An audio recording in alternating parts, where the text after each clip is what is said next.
right, we'll be starting the press conference for Team USA. We have Coach Jill Ellis and player Megan Raponi. Let's see, Raponi. Rapinoe. Raponi it is. Why don't we do, let's talk about the match for tomorrow and how prepared you are and what obstacles Colombia is going to throw at you. Well, obviously very excited to head to the knockout round. Colombia is obviously a very good team, very technical team, very well organized, a lot of good personalities on their team, and they've played very well in the matches that I've seen. So a good opponent, and we're going to have to be prepared and ready to go to deal with the issues that they put out, and obviously focus on the things that we need to do to be successful. How about yourself, Megan? Want to comment as well? Yeah, I mean, just piggybacking off what Jill said. I know they've made comments like they've been disrespected, but that's not from us. We definitely respect them as an opponent. We've seen what they've done in this tournament, and I don't think it's any fluke that they beat France. I mean, maybe France didn't play their best, but you can't just show up and beat someone in this tournament. So they've proven that. Very skillful on the ball, very technical, and we have to be on our best game tomorrow. Right here. Where's my microphone? Yeah, up here, Karen.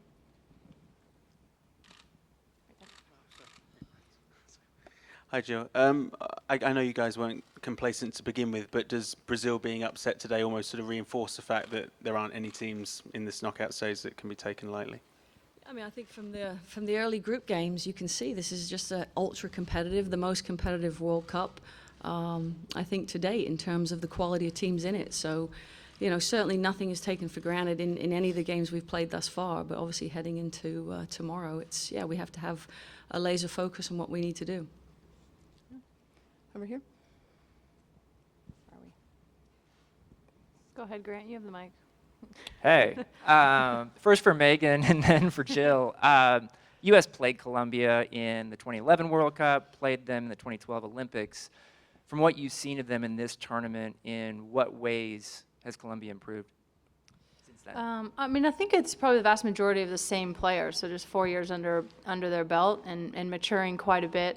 And it's no easy task to qualify for this World Cup, and obviously doing as well as they have to advance out of their group. I think I see just a more complete team and a little bit more mature in terms of a full 90 minutes of how to break teams down and how to keep teams out of their net. Yeah, I would agree. It's a lot of similar personnel. I know, I've looked at their starting lineups. I think they were a little different from when we played them in the Olympics in terms of five different starters. But still, very good qualities, and their special players are still on board. So, I think we will have to, defensively work very, very hard and look to, obviously, if they get numbers behind the ball, look to take advantage of times when we can do that. Megan, how has the U.S. team gotten better through the group stage, and how has that positioned you for the knockout stage, do you think? I mean, I think we've just kind of settled into our game a bit. I think that possession-wise, getting our center mids involved a little bit more, hopefully more, as this tournament continues, has helped us a lot. And just getting a little bit better hold-up play from our forwards, I think they're huge for us. I mean, obviously scoring goals is big, but we have to get up to the box to score goals. So I think in the Nigeria game, first half especially, I thought that they did a really good job of opening up space for themselves and for the flank players so we can get in and be dangerous in that way. Right here. My question is for Jill, right here. You spoke the other day about Colombia's counterattack and kind of it was like a transitional, methodical counter almost. What kinds of things needed to do to kind of stop that in its tracks?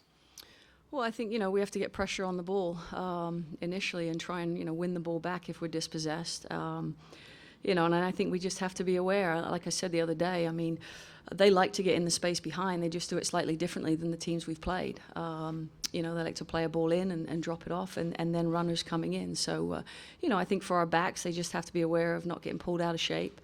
And they have to read the pressure on the ball and defend the space behind, which I think they've been very, very good at. NBC Deportes, going back to the comments made by Colombia, is this an extra motivation for you, or is something that, have you discussed this as a group, or is something that you really not paying attention to it? I mean, it's 21st century. I don't think anyone's not paying attention to it. You can't kind of help not paying attention to it. And if we were, you guys are bringing it to our attention. But no, I mean, I think if you need extra motivation at this stage in the tournament, there's something wrong with you and something wrong with your team. So For us, I mean, in a way, I get it. I feel like they're, an up-and-coming team and feel like they haven't gotten the respect that they think they deserve and that they're striving for. And if that's going to fire them up, that's great. I mean, for us, we don't need any extra motivation. This is a knockout round. It's do or die now. So we're ready. Megan, what kind of a game are you expecting from them in terms of, do you expect to get space? Or do you expect them sort of high pressuring? Yeah, I think they'll try to pressure us where they can, definitely. I think we've seen that on the film, just in terms of kind of that quick players around the ball. I mean, I think they like to have players around the ball offensively and defensively. Hopefully we get a bit of space. That would be nice if they want to give us that. But I think for us, we have to solve that initial pressure, and I think there'll be space otherwise because they do kind of defend initially, at least, with quite a few numbers. If we can ask the photographers now to leave the press conference, please. Thank you. Right here. To Megan first, and then to. Oh.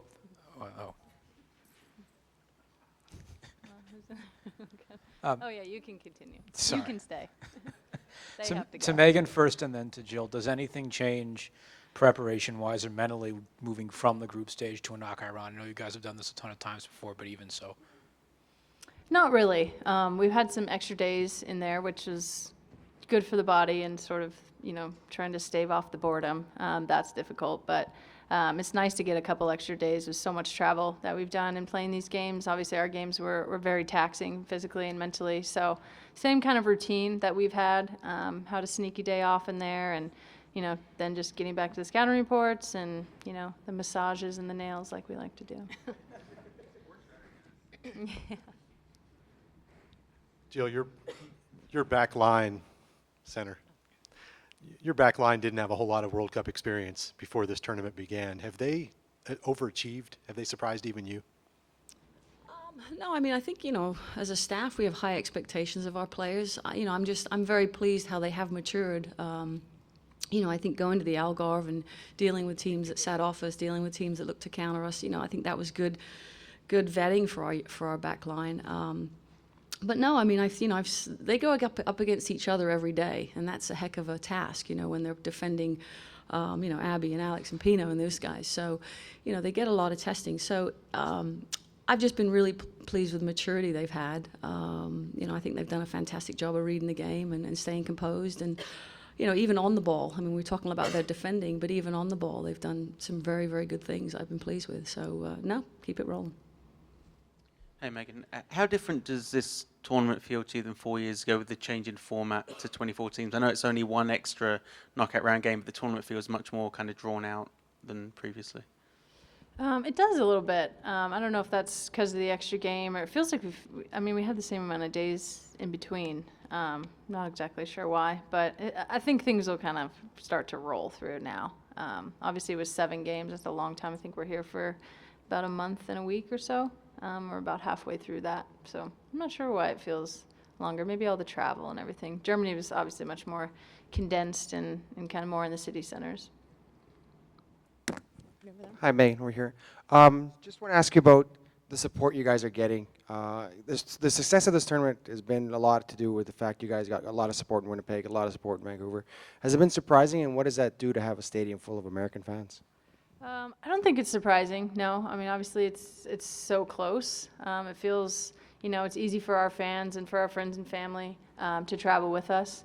It's been amazing, though, to walk into a stadium not in our home country and have, 35 and 54 or 52 respectively.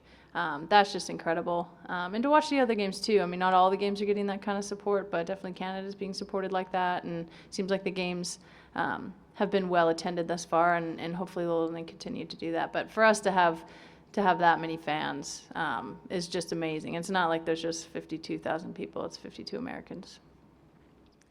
Any additional questions? Back there. With Germany and France both having strong performances in the round of 16, does that leave any extra pressure for the United States to have an equally strong performance? I mean, I think regardless, I'd be focused on our performance. I watch those games, but honestly, it just really is what's in front of us, because the only way we get to them is obviously to take care of what we need to do and to play well, to be successful. So, No, I mean, Brazil gets knocked out. That's probably a big surprise. I mean, it is a tournament of very, very competitive teams. A lot more parity than I think, you guys probably expected. But no, I mean, I think for us, it's just you got to do what you need to do to get to that position, and that's what we're focused on. In here. For Megan, when you step on the field, do you have any particular method of finding family, friends, loved ones in the crowd? Yes or no to that question, but in addition to that, I guess, do you have any particular traditions of texting people or anything you have to do before every game of keeping in touch, or kind of like a good luck thing? Personal, don't you think? Well, No, I'm kidding. Usually we get a little heads up kind of where our family section is so we can see them. If not, if my mom's at the game, she has a really loud whistle, so I can usually kind of pick that out. But yeah, I try to keep in touch with people. I have a few friends, and my girlfriend's here, and my friends and family. They were in Vancouver, and they'll come to a few more games if we keep advancing. So I like to have family, and I like that distraction. I mean, I think we're traveling with the same 35 or 40 people for a whole month straight. It's nice to love Jill, but it's nice to get a little break, and I think I think everyone feels the same. Additional questions right there. Jill, there's a good chance that there's going to be a lot of numbers behind the ball from Colombia. What kind of are the tactics that you're focusing on to try and beat that? Well, I think we have to move the ball very quickly. Watching the France game, like Megan has said, there will be spaces. They can't cover the whole field. So for us, it's recognizing where the space is. But it's certainly moving the ball quickly and moving the ball laterally and then penetrating. And once we get central, it's to go wide. I mean, we've just got to circulate the ball quickly and efficiently so the numbers can't shift that quickly. So it really is about our tempo, and our positioning to kind of create width and recreate width. Additional questions? All right. The training will be at 5:30, first 15 minutes open. Thank you both, and good luck in tomorrow's game.